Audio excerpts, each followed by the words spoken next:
hablar de alguien que te encanta. Voy a hablar de alguien que sé que de alguna manera es tu gran maestro, por decirlo de alguna manera. Se trata de Jesús. Rudolf Heine habla mucho, insiste mucho del misterio de Gólgota. Y él lo relaciona con la comunión espiritual. Y además, él habla de que allí se dieron una serie de circunstancias muy históricas para la evolución del ser humano, hasta un extremo insospechado, y él compara determinados pasajes de los evangelios, de Juan, de Lucas, con cosas que se vivieron ahí.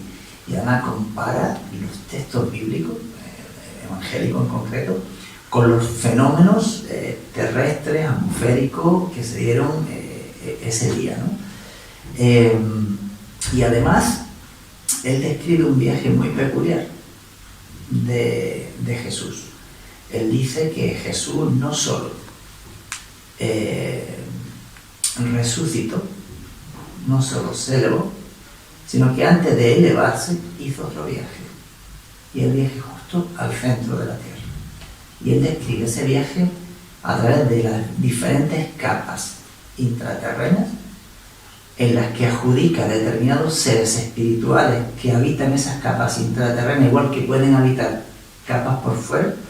Describe literalmente ese viaje y dice que a través de ese viaje es cuando Jesús recupera, digamos, por decirlo de alguna manera, al planeta Tierra espiritualmente.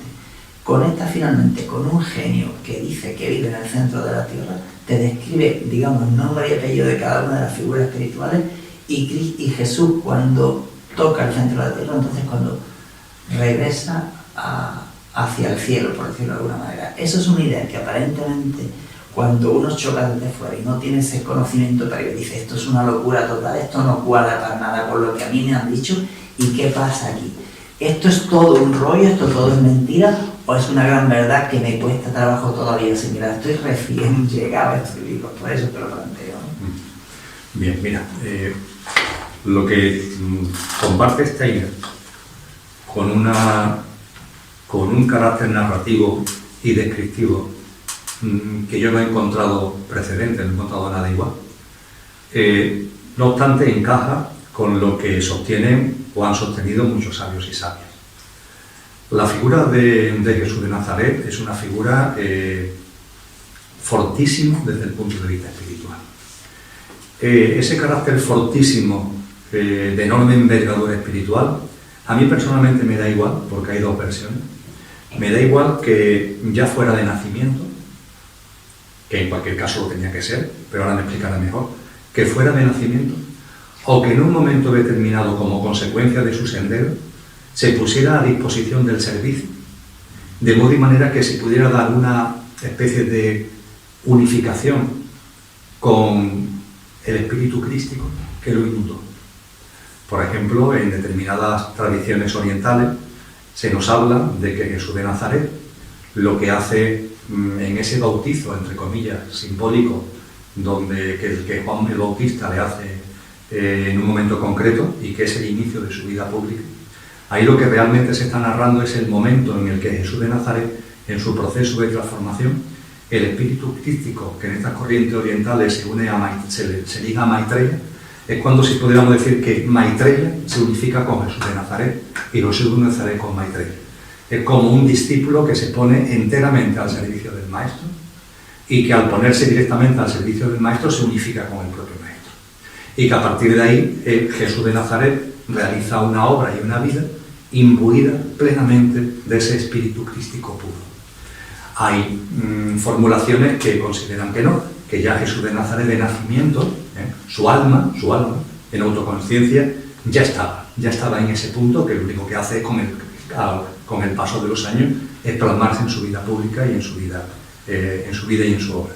Me da igual, la verdad. Yo creo que es indiferente que sea A o que sea B. Lo realmente significativo es que en el hombre Jesús de Nazaret hay un conductor que en esta vida y en este plano encarna lo más sagrado que hay en todos los seres humanos. Y lo hace real.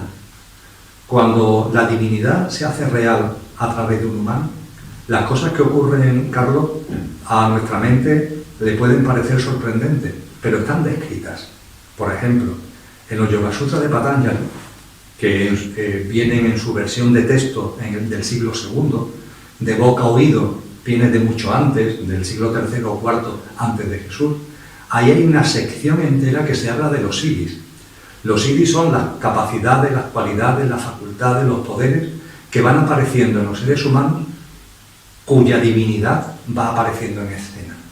Y son espectaculares. Ahí se habla, por supuesto, de andar sobre las aguas.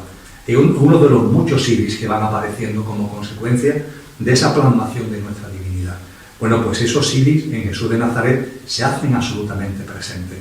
Y a la hora de la descripción que hace el Rudolf Steiner, tenemos que ir más allá de lo que a veces son figuras simbólicas o metafóricas, para entender que lo que Jesús además realiza cuando toda su divinidad se plasma es una comunión absoluta con el ser vivo tierra.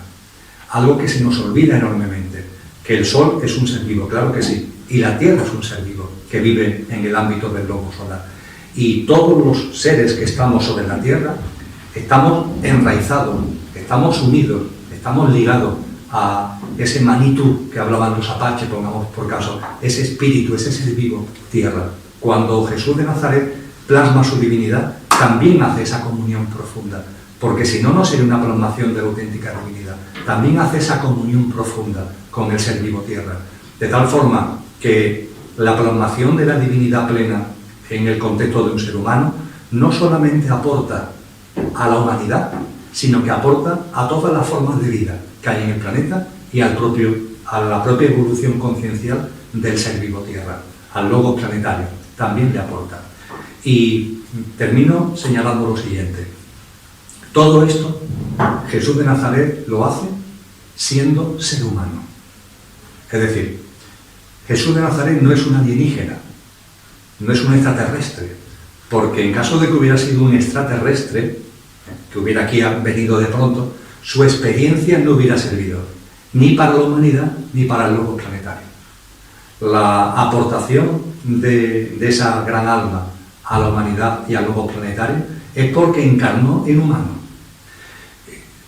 Cuando hablo con amigos católicos, les llamo mucho la atención sobre esto, porque a veces en el ámbito del catolicismo, sobre todo, en general en el ámbito del cristianismo, pero sobre todo del catolicismo, hay como una tendencia a revestir a Jesús de Nazaret de una forma como si fuera un alienígena. Pongamos por caso el tema de que la madre es virgen, que... A ver, me estáis intentando poner a Jesús de Nazaret por devoción, posiblemente por amor, pero me lo estáis intentando subir a un pedestal donde pierde su validez como camino para los seres humanos.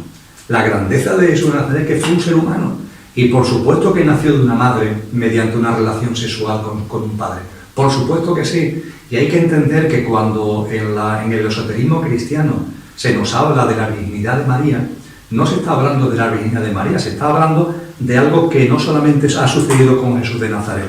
Cuando un alma muy evolucionada va encarnada en el plano humano, el cuerpo donde esa encarnación sea posible, tiene que ser un cuerpo muy especial. Los átomos, para entendernos, de ese cuerpo, tienen que ser átomos muy especiales. Y hay una labor hecha por ángeles, por arcángeles, por jerarquía, de preparación, para que en un momento determinado surja un cuerpo con las características sutiles, siendo humano, pero con las características vibracionales, como para que ese gran alma pueda proyectarse, pueda encarnar como un rayo en ese cuerpo. Entonces, cuando se nos habla de ese nacimiento especial de Jesús, lo que se nos está adquiriendo, desde el punto de vista ocultista, lo que se nos está diciendo es que hubo una preparación. Y efectivamente, la madre de Jesús no fue casual que fuera ella. Ella ya tenía una preparación al respecto. Pero es que si nos remontamos a la madre de María, también vemos que la madre de María también se dieron circunstancias muy especiales en su nacimiento. Por ejemplo, se nos dice que era una persona ya muy mayor, que era imposible que tuviera hijos. Y sin embargo tuvo a María. Es decir, podemos ver cómo esotéricamente hay una labor de preparación. No nos podemos quedar en la forma, que si la virginidad, que si la madre de María ya no tenía la regla. No te quedes en la forma, ve al fondo. Hay una labor de preparación que haga posible que surja una forma humana, pero con unas características que pueda albergar un alma de esa sutilidad, de esa fuerza vibratoria como la de Jesús de Nazaret. Y cuando encarna a Jesús de Nazaret, por supuesto que encarna en el plano humano, con todo lo que ello conlleva. Qué manía de quitarle a la posibilidad de que Jesús de Nazaret se casara, por ejemplo. Qué debate más tonto. Pues mira, pues sí, Jesús de Nazaret contrajo matrimonio con María Magdalena. ¿Y qué ocurre? Eso no le quita nada a su divinidad. Todo lo contrario, lo hace plenamente humano. Y por eso precisamente la obra, la vida, la experiencia de Jesús de Nazaret ha abierto el campo mórfico y morfogenético de la humanidad. La aportación que le ha hecho ese campo mórfico la ha hecho porque encarnó como humano. Si hubiera sido una alienígena, pues lo hubiera aportado al campo mórfico de no sé qué raza alienígena. Bueno, no es el caso. Qué interesante todo esto. He tenido este año que terminaba una alumna en la formación que no hemos encontrado en sus regresiones ni una experiencia en la Tierra. Su alma parece ser que viene de otro lugar, ¿no? Y estoy leyendo porque esta parte de la entrevista son muy raros esos casos, sí, Carlos, son muy raros. Pues hemos tenido la suerte. Esta parte de la entrevista no está preparada, esto totalmente improvisado, quiero decirlo. Abro una página y lo que me inspire, pues ya que se lo suelto a Emilio.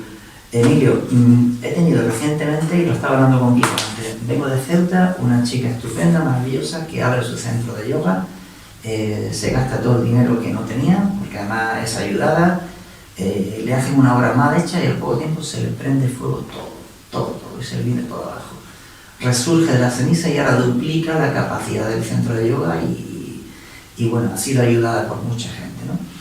Mi amigo Vicente Pérez, que ya hizo la transición en un accidente en India, crea el centro Baba, una maravilla, pero antes de tener esa maravilla, el centro tuvo un centro previo que se le quemó todo. Y se fue un día a la Virgen de la Peña en la sierra y dijo, padre, ¿qué más me pide? Desesperado, y se le transformó en todo. Y veo aquí bautismo de agua, bautismo de fuego. Emilio, a veces las cosas se prenden. La humildad que tuvo nuestro Maestro Jesús de decir, bautízame. Y Juan que dice, pero que yo no soy el que te tiene que bautizar, sería al revés. No, está previsto, me tienes que bautizar tú, ¿no? Emilio, ¿qué diferencia hay entre un bautismo de fuego en el ser humano y un bautismo de agua? Jesús de Nazaret, en el para mí célebre diálogo con Nicodemo. Nicodemo era ese rabí judío que tenía a Jesús como maestro. Entonces Nicodemo, en una conversación que recoge en los evangelios, le dice Jesús a Nicodemo, Nicodemo, hay que nacer de nuevo del agua y del espíritu. Hay que nacer de nuevo del agua y del espíritu. Nicodemo, a pesar de ser un rabí, le pregunta, maestro, ¿y cómo puedo volver al vientre de mi madre? Y Jesús le viene a decir algo así como, y tú, Nicodemo, que eres un rabí, no sabes de lo que te estoy hablando, te vuelvo a insistir, hay que nacer de nuevo del agua y del espíritu. La plasmación de la divinidad, ese nacer de nuevo desde el punto de vista de que ya no vivimos siendo humanos, pero ya no vivimos desde el coche, sino que vivimos plenamente desde el conductor.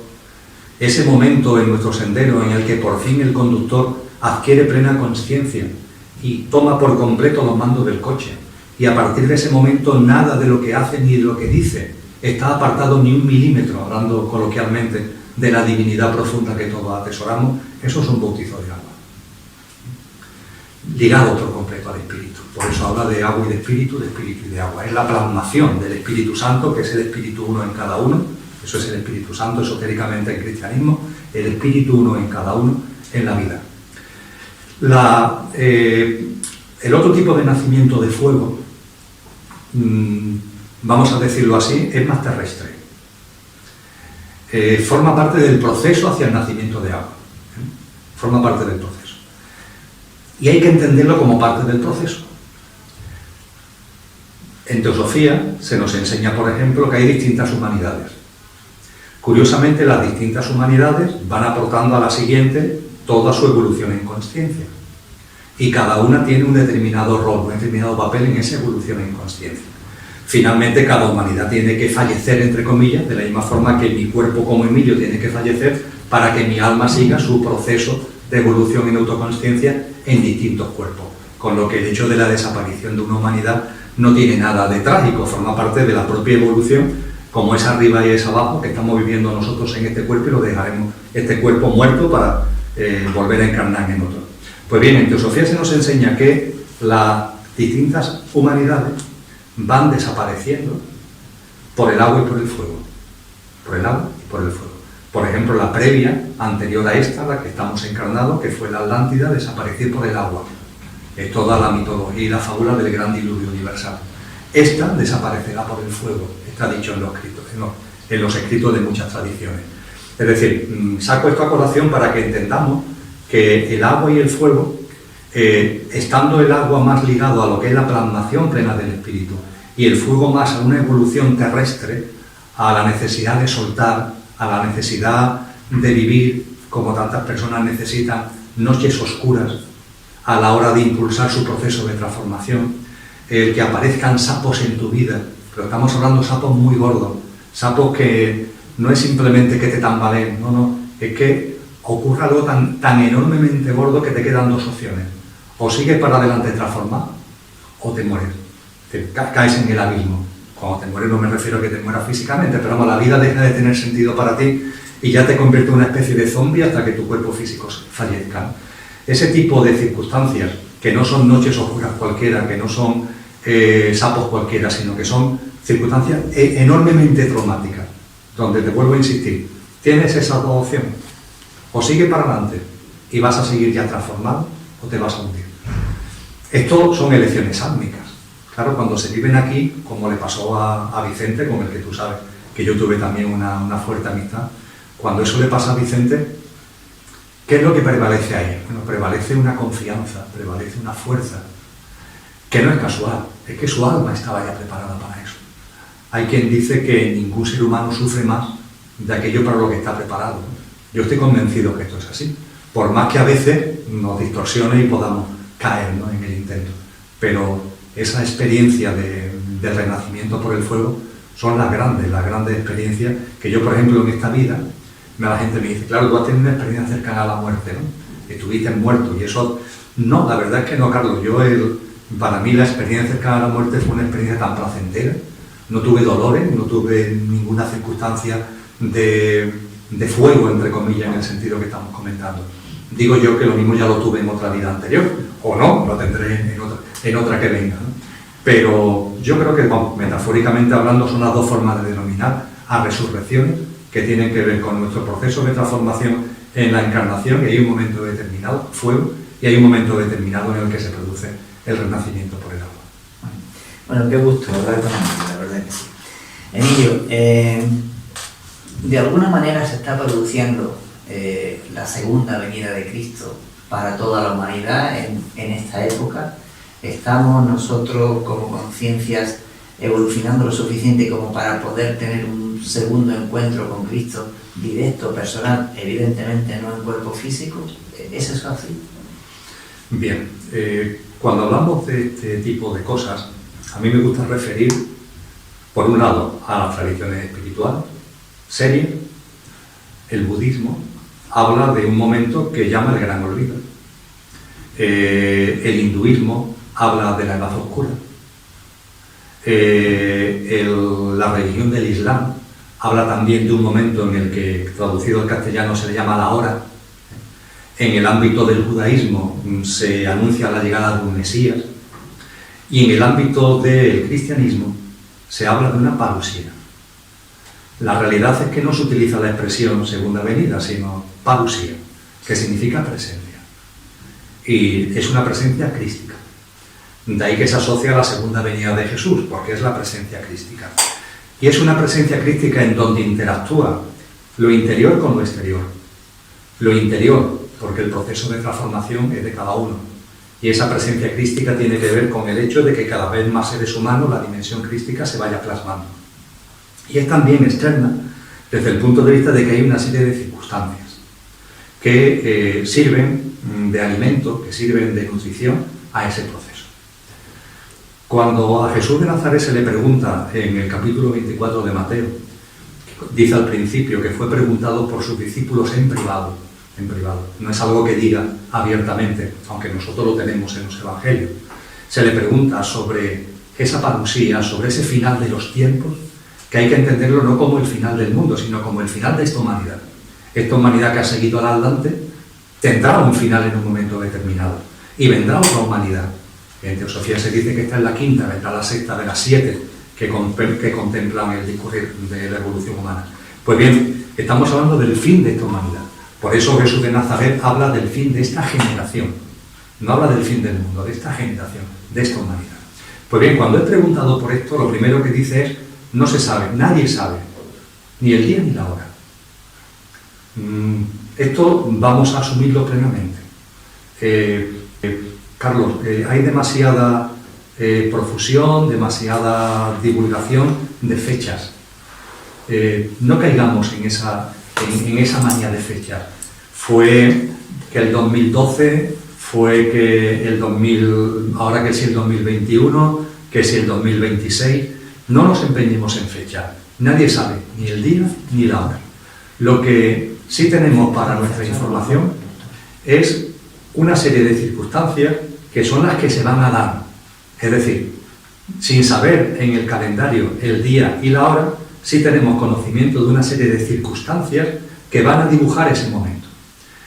Acudiendo a los textos cristianos, a este capítulo 24 de Mateo, etc., lo que podemos percibir es que, primero, acontecerá lo que se llaman los tiempos de la desolación. Después, la gran tribulación. Y la gran tribulación abre las puertas al triunfo de la bestia. Y el triunfo de la bestia es, por así decir, el final de esta humanidad para que surja una humanidad nueva. Por tiempos de la desolación, ¿qué es lo que se nos indica en el cristianismo? También en algunas otras tradiciones espirituales. Es los males, entre comillas lo de males, que siempre ha habido en la humanidad, pero con una intensidad como nunca antes. Hambre, guerra, injusticia, efectos climáticos de la mano del hombre, pero como nunca antes. Bueno, uno mira hoy la realidad y efectivamente nunca antes ha habido un sistema socioeconómico global que acumule tanto como acumula actualmente, desde el punto de vista de que el 1% tiene el mismo patrimonio que todo el resto de la humanidad, por poner solamente un ejemplo. Y podríamos hacer referencia a los casi 1.000 millones de personas que viven en hambruna, podríamos hacer referencia a la tasa de desaparición de especies, que es 10.000 veces superior a la tasa de desaparición natural, podríamos hacer referencia al hecho de que en estos momentos hay 50 millones de personas que están pasando las fronteras huyendo de la muerte, de las guerras provocadas por la mano del hombre, etcétera, etcétera. Parece obvio de que estos tiempos de la desolación están aquí, porque se dan los males que siempre se han dado, pero con una intensidad que nunca antes había dado. Después, a los tiempos de la desolación le siguen los tiempos de la gran tribulación. Los tiempos de la gran tribulación, en boca de Jesús, es esos males que siempre ha habido intensificados ahora, pero a los que se le añaden males nuevos. Bien, empezamos a observar la sociedad en la que estamos. Quizás sea todavía embriones, pero ya empezamos a percibirlo. Manipulación genética, ponemos por caso. El tratamiento y almacenamiento, y tratamiento masivo de la información, la Big Data, que te permite tener un control, ya no solamente de información, sino emocional, sobre la gente. La posible repercusión en la vida de las emisiones radioeléctricas, de la cantidad de ingenio tecnológico que estamos desarrollando. Hay muchas voces que yo creo que son dignas de tenerse en cuenta, que nos alertan sobre los efectos de la 5G, pongamos por caso. Y podríamos seguir, es decir, hay como embriones, como atisbos de males nuevos, que hasta ahora nunca ha habido, y sin embargo que ahora parece haber. Yo esto lo llamo, Carlos, la sociedad distópica. Y esa sociedad distópica, hacia la que parece ser que vamos, está anunciada por todas las tradiciones espirituales.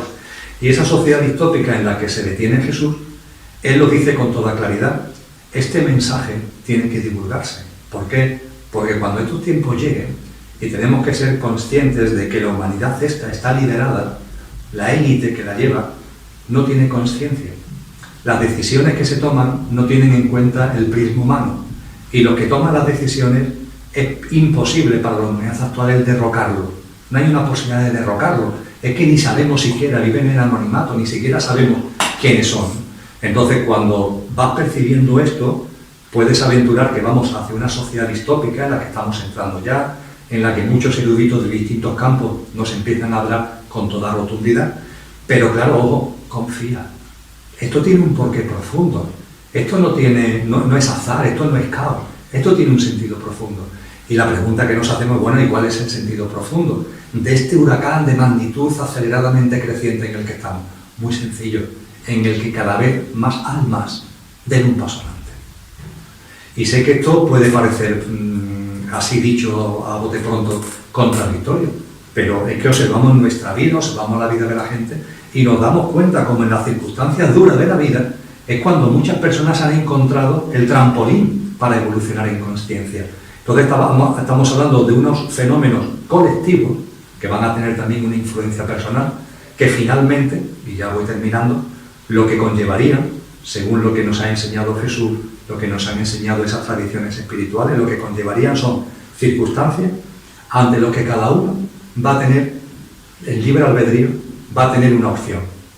O saco lo mejor de mí mismo, o saco lo peor de mí mismo. Cuando aprietan las circunstancias, cuando se trata de salvar la vida, pongamos por caso, aunque sea a costa de que la pierdan otro, ¿esa es mi posición en conciencia?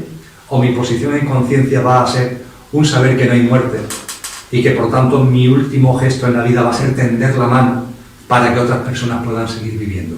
Me estoy poniendo en una situación límite, pero quiero que se entienda. En lo que ante tesitura muy complicada puede representar el sacar lo mejor de ti o saco lo peor de mí porque lo importante soy yo y los míos y los demás que le vayan dando, ¿no? Como decimos en Andalucía. Pues bien, eso produce una decantación. Eso va a ser, los mayas lo llamaban la sala de los espejos, porque allí no hay engaño. Todavía en estas circunstancias blandas, por así decir, tú puedes creer que has evolucionado mucho en conciencia, pero la realidad a lo mejor no es esa. Cuando hay circunstancias duras, traumáticas delante, es cuando se pone de manifiesto, si es verdad, que tú has evolucionado en conciencia o que no. Y finalmente se producirá lo que dice Jesús en ese capítulo 24. 2 estarán y uno seguirá estando y otro no estará. 2 mujeres estarán en el molino y una seguirá estando y otra no estará. ¿Y eso qué significa? Bueno, pues significa ni más ni menos lo que la teosofía, Steiner, Blavatsky nos enseñaron muy bien. Y es que esta humanidad tiene corte. Es la primera, fíjate, en la que hay nota de corte, dicho en términos académicos. No lo hubo en Atlántida, no lo hubo en Lemuria. En Lemuria, la Atlántida, las almas de una humanidad pasaron a la siguiente. Esta, está dicho desde siempre, aquí sí hay corte. Hay almas que por tanto no van a estar en el nivel de autoconsciencia necesario para esa nueva humanidad que está descrita como utopía en todas las corrientes espirituales. Y es precioso cuando te das cuenta, bueno, pues confía en la vida, son oportunidades de crecimiento, la distopía es la puerta hacia la utopía porque va a ser lo que va a abrir a la nueva humanidad y finalmente llénate de vida, disfruta la vida y tiende tu mano, ¿no? Otro signo de lo que esto puede ser un momento muy especial es la cantidad de almas encarnadas. Para mí esto también es un tema llamativo, el por qué tantas almas a la vez. Puede haber otra razón, desde luego, pero quizás una sea que estos momentos no nos lo podemos perder nadie. Es decir, nuestras almas, que vienen haciendo un recorrido de mucho tiempo, hemos venido encarnando como por turnos. Ahora te encarnas tú, ahora me encarno yo. En la época de Jesús, unos 200 millones de almas encarnadas, 200 millones de seres humanos. En la época en la que Malthus escribe su ensayo de la población, que inicialmente lo publica anónimamente, 900 millones de seres humanos. Al principio del siglo XX, 1.200 millones de seres humanos. Ahora estamos llegando a los 8.000. Y todo apunta que en un tiempo no demasiado largo seremos 10.000 millones de seres humanos. Es decir, las almas que nos hemos ido turnando, ahora todas encarnamos a la vez. Yo creo que esto también no es una señal de que estamos empezando a acercarnos, yo no digo que sea mañana, pero que estamos empezando a acercarnos a tiempos muy importantes. No sabemos la fecha, no sabemos el día y la hora, pero todo hace indicar que nos estamos acercando a un momento muy importante en la evolución de nuestras almas. Curioso, porque desde esa óptica habría grandes benefactores de la humanidad detrás de Hitler, detrás de mucha gente, ¿no? Yo recuerdo lecturas de Viktor Frankl en el sentido de que todo el Holocausto lo que causó fue una tremenda evolución en la conciencia de millones y millones de judíos que habían caído presa de todo esto. No estaba justificándolo, no, mucho menos, ¿no? Estaba hablando de que supuso una evolución espiritual muy importante, de que en los campos de concentración, en todo esto, la gente volvía a conectar profundamente con Dios y hubo ahí, digamos, vivencias de una honorabilidad tremenda, ¿no? Y eso me hace pensar, ¿no? Tú estás diciendo, hay nota de corte, o sea, que no va a haber plazas para todos, ¿no? Y me hace pensar también en que parece ser que el conocimiento adquirido por el colectivo humano es bastante avanzado en muchísimos campos, ¿no? Por ejemplo, en el tecnológico, científico, etcétera, pero que la evolución ética nuestra pues no va tan acompasada, ¿no? ¿Y qué va a pasar, Emilio? Nos vamos a transmutar, y por eso conectaba un poquito con la segunda línea de Cristo, que no sé si tiene que ser etérica, porque física no pienso que vaya a serlo, ¿no? De algún modo. Nos vamos a ir a otra dimensión diferente, vamos a vivir en otro planeta diferente, parte de la humanidad. Parte de la humanidad se va a quedar rezagada en otro planeta diferente o en una parte de este planeta, o sea, porque parece ser que plaza para todos no hay, pero va a depender de cada uno obtener o no la posición, sacar el puesto, ¿no? Entonces, ¿cómo piensas tú que se va a desarrollar todo esto, ¿no? Lo que yo pienso es lo de menos. Lo que yo sí conozco es lo que nos han aportado los sabios y sabias, con independencia de que yo también lo haya filtrado, ¿no? por mi introspección y por mi indagación. En primer lugar, plazas hay para todos. La nota de corte es en el sentido de que para que la nueva humanidad sea nueva humanidad, las almas que encarnen tienen que tener ya un nivel de autoconsciencia donde el egocentrismo y el egoísmo no esté presentes. Por tanto, no es que no haya plazas, más o menos, es simplemente que tú, cada uno, cada alma. En San Mateo 25, antes hablaba de 24, se habla de las mujeres, de las vírgenes que tienen lámparas de aceite que tienen que llenar. Hay que llenar la lámpara, tienes que llenar la lámpara. Y si la llenas, pasa, y si no la llenas, pues no pasa. No porque haya más o menos plazas, sino porque tú las has llenado o no las has llenado. ¿Dónde se producirá la imbricación de la nueva humanidad? En este planeta, en este mundo. Seguiremos en este planeta. Es igual que la Atlántida fue en este planeta y nosotros la hemos seguido a ella, pues esta nueva raza raíz, esta nueva humanidad, también estará en este planeta.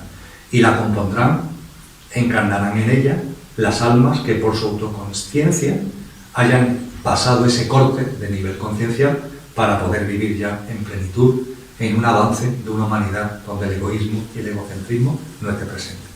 ¿Qué ocurre con las almas encarnadas que no pasen la nota de corte? Lo que yo he podido leer fundamentalmente en autores como Blavatsky es que se quedan en stand-by. No utiliza ese término Blavatsky, pero es la forma gráfica de expresarlo, ¿no? Se quedan como en stand-by. En lugar de seguir su camino, como no están preparadas para vivir lo que por fruto natural corresponde, que es esa nueva humanidad, pues se quedan a la espera de una nueva oleada de vida. Estos son ciclos. Claro, son ciclos enormes de tiempo que se nos escapan. Pero al igual que nuestro corazón late, plac, plac, y recoge y expulsa sangre, lo mismo en la vida. Entonces habrá una nueva oleada de vida. Y esas almas en el mismo estadio en el que estén ahora se van a quedar a la espera de una nueva oleada de vida que le dará una nueva opción de experiencia, de oportunidad para crecer en autoconsciencia. Es decir, que acudiendo a la sabiduría que yo puedo compartir, nadie se va de este planeta. Los que pasen el corte, porque encarnan en una nueva humanidad en este planeta. Y los que no pasen el corte, porque se quedan aquí a la espera de que una nueva oleada de vida llegue al planeta y le posibilite tener una nueva opción. Y esto es muy limpio y posibilita, Carlos, además de que cada uno está haciendo su camino, cada uno está haciendo su sendero. También eso nos lleva a comprender, cuando antes hablábamos de la dureza de la sociedad distópica, ¿no? Yo ahora estoy dirigiendo un proyecto que se llama Consciencia y Sociedad Distópica, que lo que intenta precisamente es calibrar hasta qué punto estamos entrando en esa sociedad distópica y, en caso de que sea así, cómo vivirla en consciencia. Cuando hablamos de todo esto, fíjate, cuando te das cuenta de que estamos en una humanidad donde hay posibilidad de corte, mi corazón se ensancha para estar en disposición de afrontar experiencias más duras. porque tengo la confianza de que precisamente por afrontar experiencias maduras habrá más gente que pase el corte. Es decir, ante ese huracán de magnitud creciente, el que cada vez sea más, el que apriete más, que a mí me podría decir, oye, no, yo ya no quiero que te apriete más, pero por amor puedo entender que apriete más, porque es la forma de que más almas, ¿no?, vayan pasando. Y por último, con el tema del holocausto, de Hitler, que tú has puesto como ejemplo, y hay otros muchos. Ninguna alma evolucionada puede originar dolor. Ninguno. Hay quien dice, no, es que en esos dictadores, en esa gente que ha originado tanto mal, hay almas muy evolucionadas que, bueno, que hacen lo que tienen que hacer para posibilitar. Un alma cuando está evolucionada no puede originar dolor, ni sufrimiento. Es imposible. Y no hace falta que las almas evolucionadas originen dolor, porque ya las no evolucionadas se encargan de ello. Y hay muchas que no están evolucionadas y que se encargan de ello. Yo diría que hay demasiadas que no están evolucionadas y que se encargan de ello, como para que las almas evolucionadas se tengan que también que encargar de eso. Ya tienen otros menesteres las almas evolucionadas. Cuando se hace un planteamiento como el que tú has hecho, que yo coincido plenamente, como un holocausto puede servir para que millones de almas den un salto en conciencia, eso tú también lo has dicho muy bien, y yo lo apunto, tú lo has dicho, eso no justifica. Eso no se hace justificando al que origina el dolor, el sufrimiento. Eso no tiene justificación. Eso en términos espirituales genera karma, genera tribulación, paraliza en el proceso conciencial. Eso no se está justificando bajo ningún concepto, y eso tiene una serie de consecuencias para el alma que lo lleva a cabo. Pero a su vez, el hecho de que esos desmanes producen efectos en muchas almas evolutivos nos da una comprensión más completa de lo que es la vida. Y la clave finalmente es el amor. En el libro Consciencia, hablando de esta élite que tanto daño está haciendo, yo invito a una reflexión de amor. No de justificación, sino de amor. No dan más de sí, Carlos, no dan más de sí. Son almas que no dan más de sí. Están ahí pilladas en la acumulación, en el mundo de la materia, en intentar llenar la vida a través de ¿qué? A través de cosas que no tienen realmente significado ninguno, pero para ellos son lo fundamental, el poder, la riqueza, el éxito, la fama, el no sé qué, el no sé cuánto. ¿Pero a dónde vamos? Cuando miramos a esos seres humanos, a esas almas encarnadas en los seres humanos, se nos tienen que caer lagrimones del proceso conciencial todavía tan corto en el que están. Desde luego están originando mucho daño al estar en ese proceso conciencial tan corto. Pero aún así, lo que tiene que salir nosotros no es la justificación, no es la inacción, porque nos tenemos que movilizar para apoyar a esas personas que están sufriendo, por tanto no es ni la justificación ni la inacción, pero sí tiene que ser también una enorme comprensión desde el punto de vista de amor. En el libro yo digo que posiblemente esto sea nuestra última prueba. Es decir, cuando en nuestra evolución de conciencia ahora seamos capaces de ver a esas pobres personas, a esa élite desgraciada, por muy poderosa que aparente, verlo con lágrimas de compasión y con lágrimas de amor. Yo creo que eso será el culmen, ¿no?, de nuestro proceso evolutivo en el aquí y ahora de esta humanidad. Curioso porque hay movimientos muy, más o menos, a mí me lo parece, ¿no?, esperanzadores, ¿no? En concreto, Economía para el Bien Común, que está, bueno, tuve la ocasión de leer ese libro, y este chico austríaco hace unas propuestas para la economía capitalista, pero muy humanas, o sea, propuestas preciosas, ¿no?, que nos permitiría a personas que podemos tener un poco de inquietud y tal, pues desarrollar lo que tengamos que desarrollar. Yo me veo ahora reflejado después de 35 años siendo funcionario de la Diputación de Málaga. Me da la locura de dejar Diputación y de intentar ganarme la vida haciendo lo que hago. Pues bueno, pues creo que Dios me está amparando, porque parece que las puertas se están bien abriendo, ¿no? Pero digo, muy loco que está para salir de la zona de confort, pero te lo digo, que estaba en la zona de confort, era una cosa que necesitaba hacerlo, ¿no? Pero me entusiasma la propuesta de este hombre, porque te enseña que detrás de grandes empresarios, detrás de grandes organizaciones, también hay un alma, también hay un corazón, y podíamos darle un giro a la economía tan maravilloso que se crearan condiciones benefactoras para millones y millones de personas, y distribuyéramos la riqueza de otro modo, los servicios de otro modo, la justicia de otro modo, simplemente con repartir el trabajo que cada país tenga. Aparte, igual, más o menos todo el mundo tendría trabajo, no habría paro, de incentivar a las empresas fiscalmente que aporten un beneficio a la humanidad, aporten un respeto a la tierra, ¿no? Entonces son tantas cosas que podríamos hacer. Emilio, estamos caminando toda esta debacle, todo este follón que se está montando en el planeta Tierra. Esto está, digamos, son pasos necesarios para constituir de verdad una fraternidad universal. Cuando una humanidad va llegando a su final, van también apareciendo en ella las semillas de la siguiente. Eso es lo que estamos viviendo en este momento. Por supuesto que hay semillas de la siguiente.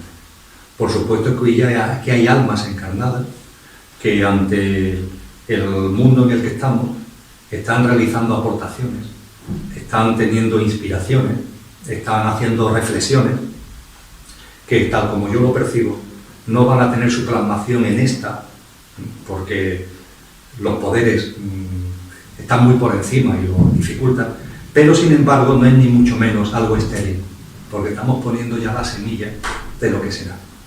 Cuando se analizan textos de economía humana en el sentido amplio, por supuesto que se basa en la economía de la nueva humanidad. Se nos dice que las distintas razas, Lemuria, Atlántida, la nuestra, que se denomina Aria, aunque eso da lugar a muchos equívocos, tiene 7 subhumanidades. Y cuando se llega a la sexta y a la séptima subhumanidad, ya ahí aparecen las semillas de lo que será la primera y la segunda subhumanidad de la siguiente humanidad. Con lo que en este huracán de magnitud aceleradamente creciente también va a haber semillas, es decir, va a haber personas, va a haber movimientos de conciencia enormemente potentes que van a ser ni más ni menos que la semilla de la nueva humanidad. Esto nos tiene que llevar a la tranquilidad y nos plantea un tema, Carlos, en el que no tiene, a lo mejor así, como que es un tema para abordar con mucho más detenimiento, pero cuando se estudian textos de tradiciones antiguas, se nos indica que Lemuria, la semilla de la Atlántida, cuando Lemuria estaba llegando a su fin, se recogió, por así decir, se retiró a compartir la vida a una parte del planeta. Lo mismo ocurrió con la Atlántida. Cuando la Atlántida iba a llegar a su fin, estaba en el tramo final, esa semilla de la nueva humanidad, almas encarnadas en seres humanos atlantes, se retiraron a una determinada zona e hicieron de semilla para la siguiente. Cuando esta reflexión yo la llevo al momento actual, hay una diferencia. No solo porque haya nota de corte, sino que hay otra diferencia. Y es que este sistema socioeconómico es global. Llega a todos sitios. Yo no barrundo que haya la posibilidad de que los seres humanos más evolucionados en conciencia se agrupen, por decirlo de alguna manera, para vivir en no sé dónde. No veo que el sistema eso lo haga posible. Todo lo contrario. El sistema haría todo lo posible para hacer lo imposible. En cambio, lo que sí veo es la posibilidad de que surjan grupos. Mi buen amigo Javier León, en su tesis doctoral, que habla de utopía, habla de islas. Vamos a darle el nombre que queramos. Esas islas, esos grupos semillas, pueden ser, por ejemplo, o nos pueden servir de referencia ecoaldeas que están surgiendo en distintas partes del mundo. Pero no solamente ecoaldeas, porque eso limitaría mucho, porque hay muchas personas que por sus circunstancias, por multitud de avatares, no están en disposición de vivir en ecoaldeas. Yo creo que la clave está en configurar grupos de fraternidad. Tú has utilizado la palabra y yo ahora cojo el testigo. Grupos de fraternidad. Puede ser que esas personas vivan en un núcleo urbano y cada una en su domicilio, pero entre ellas tejan un núcleo de fraternidad, que compartan, que convivan, que reflexionen conjuntamente, que hagan acciones de sabiduría, compasión impulsada también de forma conjunta. Y es más, puede darse el caso incluso de que sean grupos de fraternidad que ni siquiera se conozcan físicamente. Es decir, las redes sociales, el mundo de la tecnología, que es evidente que también puede llevar, está llevando a mucha alienación, a mucha inconsciencia, pero también es una preciosa oportunidad para generar grupos que compartan esa fraternidad. Así es como yo veo la transición. Es decir, veo la transición como un huracán de magnitud aceleradamente creciente, que ayuda a que cada vez más almas den un salto en autoconsciencia y a su vez esos seres humanos que van evolucionando en autoconsciencia van formando grupos de fraternidad en ecoaldeas, en redes sociales, en una misma localidad, pero viviendo en casas distintas, de la forma que acabo de expresar, y ahí va a estar la semilla de la nueva humanidad. Esos grupos de fraternidad lo que sí van a hacer es colaborar, coayudar, para que todos sus miembros saquen lo mejor de sí mismos, para que todas las personas que están ahí colaborando, compartiendo, ante las tesituras, ante las circunstancias, saquen lo mejor de sí mismos. Ay, Emilio, bueno, pues creo que llevamos como 50 minutos ya, ¿no? Vamos a ir terminando. Yo te haré una última pregunta, que más que pregunta es, te pediría un mensaje. Tú tuviste tu etapa también en política, servicio de los demás. Hay mucha gente, compañeros y compañeras nuestras, que están ahí, pues cada uno con sus cargos públicos. Muchas veces les echamos las culpas, proyectamos toda la frustración contra ellos, etcétera. Yo le digo a la gente cuando me dice eso, mira, son el fiel reflejo del desarrollo de nuestra conciencia comunitaria, o sea, ellos son nuestros representantes y están ahí porque nosotros les ponemos, ¿no? ¿Qué les dirías tú, qué mensaje les dirías tú a todos nuestros representantes políticos, de los partidos que sean, en los ámbitos que sean, para que ellos tomen también, digamos, una conciencia y promuevan realmente una sociedad mejor? Pues mira, el mensaje que tú me permites dar lo voy a hacer cogiendo los mensajes conjuntos que a este respecto dieron Platón y Cristo Jesús. Cronológicamente Platón es previo. Platón habló con claridad de los reyes sabios. Esta figura filosófica ha sido muy mal interpretada como un tema de elitismo. La reflexión de Platón es muy sencilla. Transfórmate tú para poder servir a los demás. Transfórmate tú. Porque si el proceso de autotransformación en ti no se produce, es muy probable que al ocupar responsabilidades de servicio a los demás, el formato de esas responsabilidades te pueda, el formato de esas responsabilidades te absorba.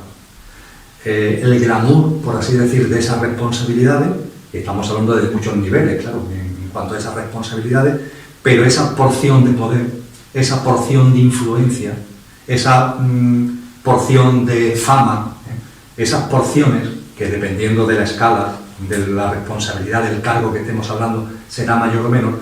Si tú no te has autotransformado antes, si tú no has avanzado en tu autotransformación, eso te va a aducir.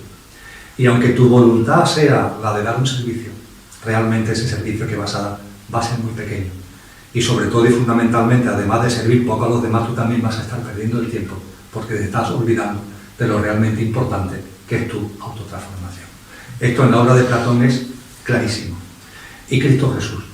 Jesús de Nazaret habló con rotundidad, ama al prójimo. Claro que hay que amar al prójimo. Pero la frase de Jesús, no sé por qué la cercenamos. La frase es más larga. Ama al prójimo como a ti mismo. Como a ti mismo. El amarse uno mismo, en palabras de Jesús, no es algo egoico, no es narcisista darte besos, no. Amarte uno mismo significa que tu prioridad tiene que ser tu autotransformación. Porque además, fíjate la frase como es, ama al prójimo como a ti mismo. Si a ti mismo te amas cero, al prójimo lo amas cero, porque ¿qué le puedes dar tú al prójimo? Si tú antes no has germinado, si tu árbol antes no da fruto, ¿qué le puedes dar? ¿No? Entonces yo pongo mucho énfasis, por tanto, en la transformación interna, lo cual bajo ningún concepto, Carlos, conlleva el olvido de lo de fuera. Y para mí la acción correcta, la acción de sabiduría compasiva hacia los demás es clave. Yo tengo confianza absoluta en la vida, sé que todo tiene su sentido profundo, su porqué y su para qué. A partir de ahí la aceptación, no la resignación, no la impotencia, sino la aceptación ha brotado en mi corazón como fruto de la confianza. Y el no juicio, no hay juicio ninguno, porque entiendo que todo es como es y cada cual actúa en función de su estado de conciencia. Ahora bien, esta tríada perfecta que han llamado los maestros de la confianza, la aceptación y el no juicio, no lleva a la inacción, lleva a la acción, la que sienta desde el corazón, porque ahí hay una compasión por todo lo que está ocurriendo y desde la sabiduría compasión se actúa. También en política, ¿por qué no? También en política, claro que sí. Con lo cual mi voz no es una voz de desánimo hacia la actividad política, es una voz para que seamos conscientes de que para que aportemos, primero yo tengo que autotransformarme, porque además de esa forma no me abduce el cargo, no me abduce la responsabilidad. Es también tomar conciencia del momento en el que estamos, hemos hablado mucho de ello, que dificulta, pero también abre cauces nuevos a la actividad política. Dificulta, ¿por qué? Porque las grandes decisiones no se toman en los parlamentos, no se toman en los plenos de los ayuntamientos, se toman ya en esferas de poder que se nos escapan por completo. Y eso limita mucho la capacidad de acción en cuanto a las grandes decisiones. Pero abre oportunidades en lo que se llama pequeño. Pero decía Schumpeter que lo pequeño es hermoso. Por ejemplo, las convocatorias por la vida, Carlos. Las personas que tienen inclinación hacia la acción política, ¿por qué no se lanzan, más allá de partido, me da exactamente igual, a una gran convocatoria por la vida? Hoy más que nunca hace falta una llamada a la vida, a la dignidad de la vida en todos sus exponentes, a la dignidad de la vida de las personas, que está pisoteada en muchos casos en el ámbito de la mujer, está pisoteada en el ámbito de cantidad de personas que cada vez más se ven excluidas, porque la acumulación de riqueza por unos pocos, la brecha tecnológica se está abriendo, todo eso va excluyendo a gente cada vez más, no digamos ya en el ámbito de la inmigración, en el ámbito de la drogadicción. Hace falta una llamada a la vida a favor de la dignidad de la vida humana, pero también hacia los animales. No podemos seguir masacrando, castigando, haciéndolos sufrir en campos de concentración, más de 100.000 millones de animales metidos en campos de concentración, con hormonas, productos de laboratorio para que crezcan, para que engorden, para comernos. Eso es un disparate. Entonces esa llamada a la vida también tiene que llegar a la vida animal y por supuesto a la vida vegetal, árboles, plantas, ¿no? Que en los cascos urbanos, en Sevilla ha habido un acontecimiento reciente, se les mata como si tal cosa, ¿no? Más de 2.000 árboles cortados en no mucho tiempo, ¿no? Sin ninguna... Y dice, bueno, es que están enfermos, claro, están enfermos porque no los cuidas, es decir, los plantas en medio de unas calles, te olvidas de ellos y ahora al cabo del tiempo los responsabilizas de que se le ha caído una rama y los mata, ¿eh? Hay una responsabilidad, has creado una vida ahí, has puesto una vida ahí. Entonces esa llamada por la vida, esa reverencia por la vida, esa convocatoria por la vida, yo creo que por ejemplo es un campo de acción precioso en la acción política, que además aglutinaría a muchísima gente con sensibilidad consciente y que estarían en condiciones de aportar mucho en la gestión de la cosa pública. Pues muy bien, Emilio, que muchísimas gracias por esta segunda entrevista de hoy y espero que bueno, que cuando se suba a YouTube que pueda ayudar a gente a reflexionar y a cambiar un poquito su... Pues nada, nosotros lo hemos pasado muy bien, fue mucho de corazón y a partir de ahí la vida dirá los resultados que debe tener. Muy bien, que Dios te bendiga, Emilio, que Dios bendiga a Kiko, que está ahí tras Sí, que Dios bendiga al rincón de Kiko que nos ha acogido aquí y bueno, y nada, y que voy a seguir disfrutando de Sevilla de vez en cuando, si Dios quiere. Gracias, Carlos. Muchas gracias, Kiko. Gracias a vosotros.